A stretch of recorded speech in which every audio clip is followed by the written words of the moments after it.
Après des années difficiles, l'économie mondiale peut compter sur un nouveau grand cycle de croissance à partir de 2025. C'est la thèse défendue par Pierre-Olivier Beffy, qui travaille sur l'économie à long terme. Mais qu'attendre d'ici là pour l'économie mondiale? Quel danger nous menace? On en parle avec notre invité, donc Pierre-Olivier Beffy, vous êtes l'auteur de cette étude. Et vous voyez avant tout quand même des dangers d'ici le milieu des années 2020. Alors quels sont-ils? Oui, tout à fait. Alors bonjour. Il y a plusieurs aspects. Le premier aspect, il est conjoncturel.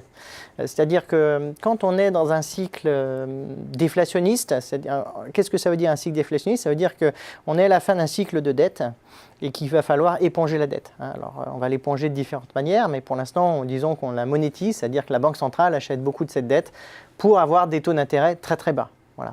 Parce que si vous avez beaucoup de dettes, mais que vous ne payez plus aucune charge d'intérêt, tout niveau de dette est supportable. Voilà. Donc on a répondu à la crise économique, notamment de 2008, de cette manière.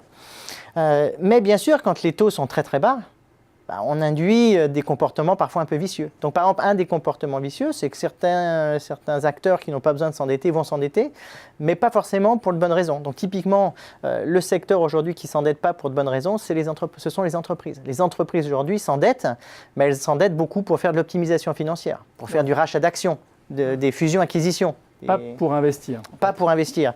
Et donc le problème, c'est qu'évidemment, elles comptent sur ces taux qui sont très très bas, mais il y a aussi des cycles conjoncturels dans les taux. Et donc si par exemple la finance pense qu'il y a moins de demandes, que tout est plus risqué, ou si les marges d'entreprise commencent à se dégrader, qu'elles se disent qu'il y a peut-être dans certains segments des risques que certaines entreprises n'arrivent pas à faire face à la charge financière, les taux vont monter.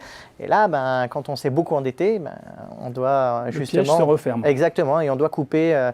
au début, l'emploi, l'investissement, et c'est ce qui va créer sans doute la prochaine récession dans les prochaines années. Elle ne va pas arriver dans si longtemps que ça. Donc déjà, il y a un gros problème de dette. Ensuite, il y a peut-être la guerre commerciale qui peut faire dérailler aussi cet espoir de retour à un grand cycle bien phasé où tout le monde profite de l'innovation, en profite pour investir, etc. Oui, tout à fait. Alors, dans tous les régimes de déflation par la dette, il y a des guerres commerciales. Il n'y a pas d'exception. Et c'est assez simple, c'est-à-dire qu'au début, donc, comme je vous l'ai expliqué, on diminue notre charge d'intérêt. Après, il faut retrouver de la croissance, donc on essaye de dévaluer sa monnaie, puisque c'est une manière d'être plus compétitif et que nos produits se vendent plus facilement. Exactement. Donc on vend plus facilement aux voisins. Et puis au bout d'un certain temps, tout le monde dévalue. Par exemple, du quantitative easing, donc il y a une autre forme de monétisation, tout le monde en a fait à l'échelle mondiale. Et donc on se dit, l'étape suivante, c'est le protectionnisme. Voilà. Et donc on commence à arriver dans cette phase. Ouais. Évidemment, alors est-ce que c'est un danger extrêmement fort pour la croissance mondiale? Pas forcément à court terme, mais à long terme, c'est quand même très pénalisant pour beaucoup d'entreprises qui doivent réorganiser leur production, qui sont plus aussi flexibles, etc. Et puis, évidemment, ça induit quand même des tensions parfois géopolitiques.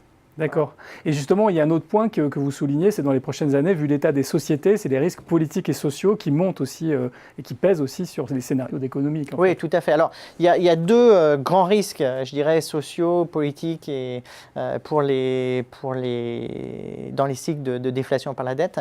Le premier, il est simplement lié au fait que la dette est tellement grande qu'on va la transférer à l'État, puisque l'État, c'est l'acteur qui peut le porter le plus longtemps. Mais si l'État en a trop et qu'il n'a pas eu la capacité de monétiser cette dette, eh bien, on va avoir des défauts.